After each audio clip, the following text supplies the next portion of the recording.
Hey everybody, good morning to you. This is Thanksgiving Monday here in Canada. I have been having a fantastic weekend with my family down. Their van actually broke down, so they're here longer than they anticipated, which is nice for a visit for me, not so good for them financially and that kind of stuff, but I'm happy to be able to have the time with them.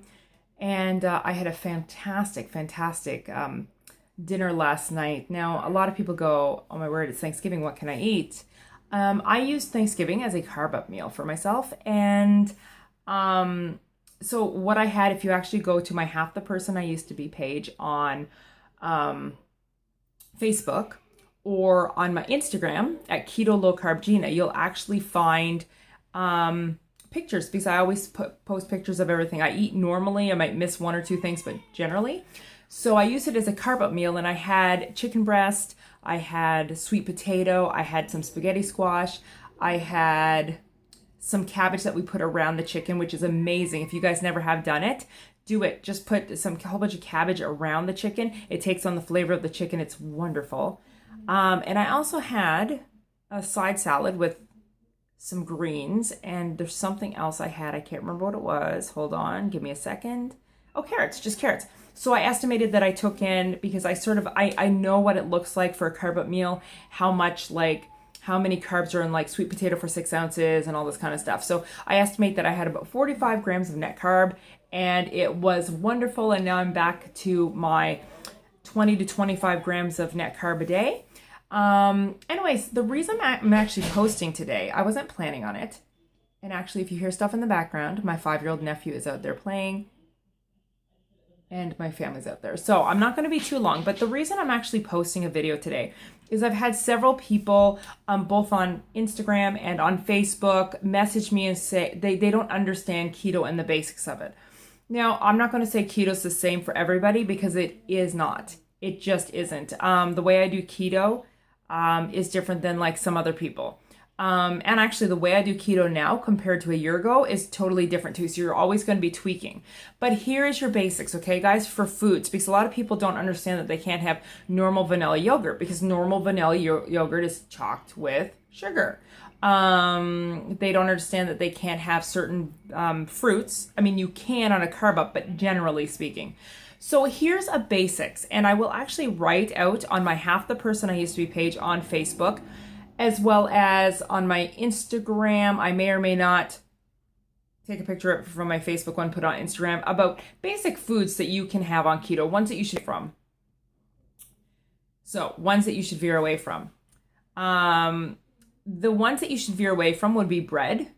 Okay, so white bread, grains, all that kind of stuff. Rice, oatmeal,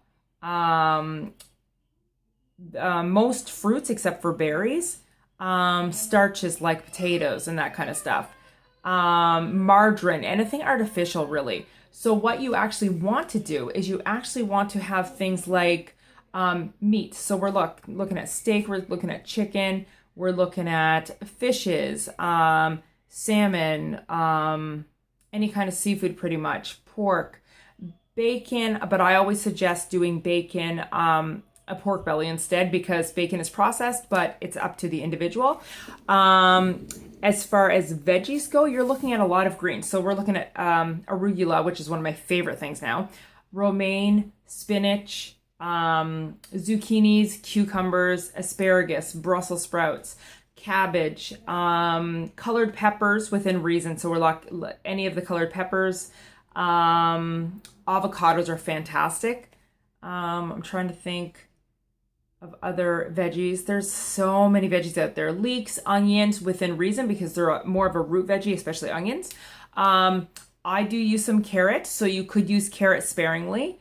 I'm at my maintenance weight though, so for the first little while I didn't use carrot. So I just veered away just because I wanted my body to get used to using just the very, very low carb veggies, okay? So that would be veggies. As for fruit, you're looking at a small amount of berries. So probably one of the smallest sugared berries would be like strawberries or blackberries. I find them very low. You could do a little bit of blueberries, raspberries, that kind of stuff. Just portion them out and Google to see how many carbs are in them. When it comes to dairy, it depends on how your body responds with dairy. Some people can't have dairy. If you can, then like we're talking full fat cheeses. I'm always really cautious because dairy tends to constipate me. So I'm very cautious about how much I eat of it. But some people can eat like a whack load of cheese and not have a problem. So that's great if that helps. I stay away from cottage cheese most of the time. It's a little higher in carb, but it's not going to hurt you. Cream cheese, maybe flavored cream cheeses. I don't know. Just look at the ingredients and that on them. Stay away from milk, but choose like a whole whipping cream for your coffee. Butter, real butter, not margarine, real butter. If you can get grass-fed, great, but I know financially not everybody can do that because a thing of butter, a pound of butter here is about $3.99 on sale, or it could be a little bit less, but if you go for grass-fed, you're looking at $10, $11. And so not everybody can do that, especially if you have a family, and I've never actually done the grass-fed butter. I don't use a lot of butter though. And as for yogurt, choose a plain yogurt. It depends on what your taste is and what you want. So I like Greek, so I use like Oikos Greek 4% or the whole milk one.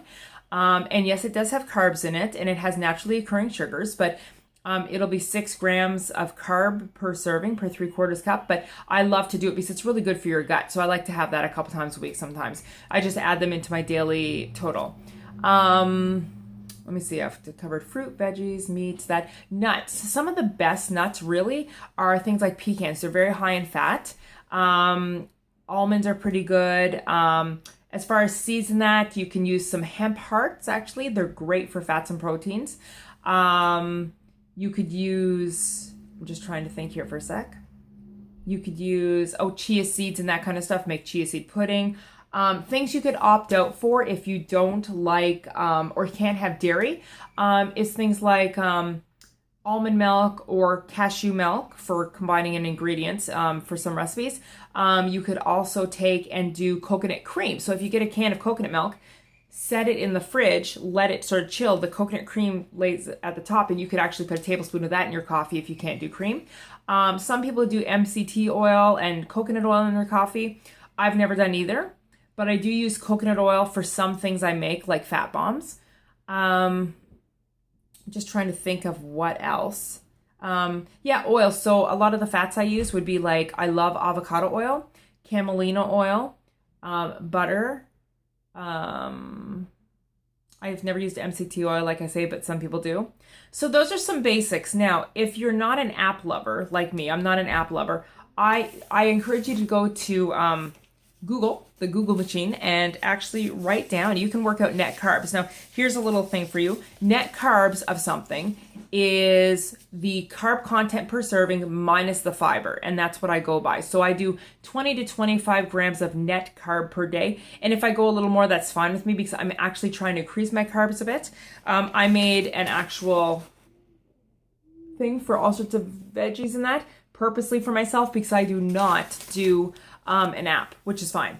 Anyways, so, and you can sort of listen to your body and just say, okay, where do I feel comfortable? So what I usually suggest with people that are doing or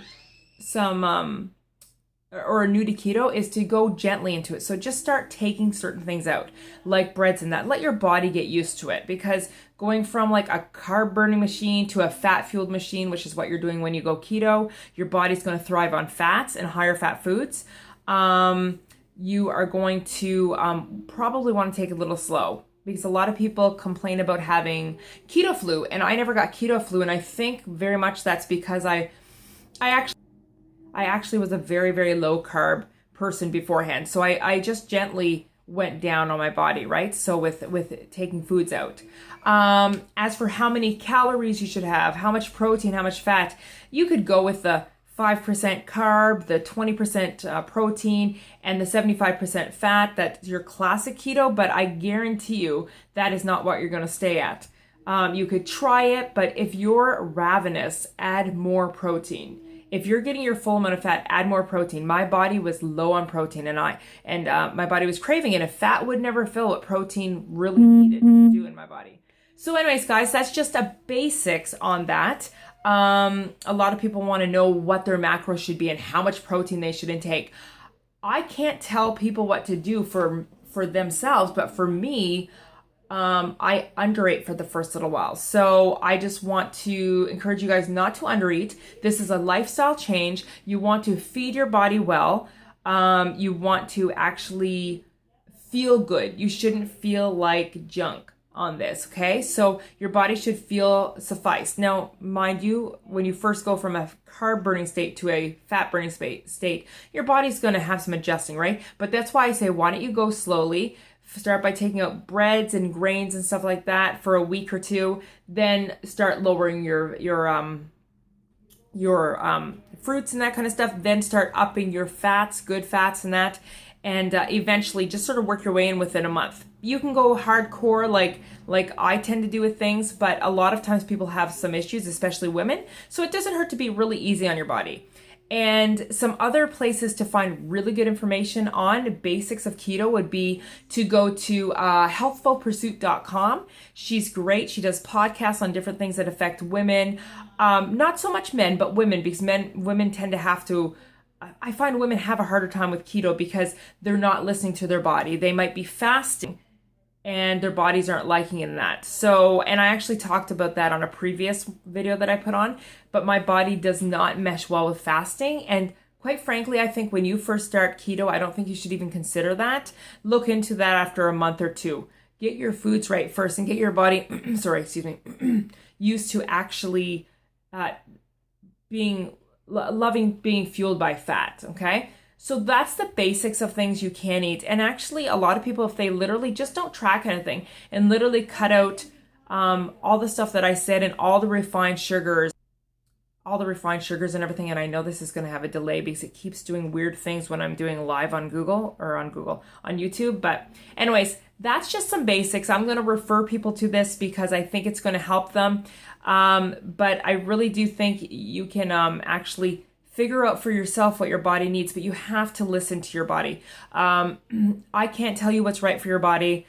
I don't care if it's a nutritionist either. They really can't, because you know how your body feels. So I think start by just switching up the foods and just replacing certain things. So if you're used to having potatoes, mashed potatoes, do mashed cauliflower, stuff like that. You can find a lot of that kind of stuff online. I've got a couple books, actually.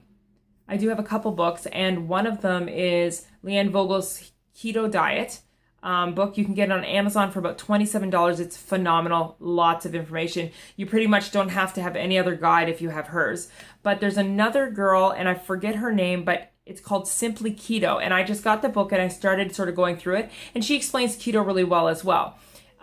Be careful where you find information online though, because there's a lot of real bogus stuff out there. So you just want to make sure you get a good nutritionally based thing. I encourage you to actually use real food. Don't use prepackaged stuff. Don't use anything like that. Literally real food, and feed your body well with real proteins, real foods, not a whole bunch of pre-done bars and everything. They're okay, but the more real food you can get, the better your body's probably going to respond to this. Drink lots of water. You need electrolytes. Through like something and that kind of stuff on your veggies and stuff like that. So just do some research yourself. A lot of stuff that I know and how I've learned to listen to my body is to actually do a lot of research on what I have. If you're hormonal like me, I have PCOS, so my body's going to respond differently to something like fasting or higher carb counts than someone who doesn't have my issues. If you're going through menopause, your body's going to respond very differently. That's why I really encourage you, if you're a woman, to get Leanne Vogel's book, The Keto Diet, because she actually addresses all these things. If you've experienced loss of period for 8 years like Leanne did, they said she was in early menopause. They put her on hormone replacement, and no, her body just was not in a great state. She was doing vegan, which is fine. If that resonates with you, that's fantastic. But with her, it wasn't what her body needed. And when she became fat fueled, she got her cycle back. She got everything back. So there's a lot of really good info out there, guys. So anyways, I hope you guys have a great day. I just wanted to put a quick of what exactly keto is and exactly what types of foods to eat, because a lot of people just want a straightforward menu.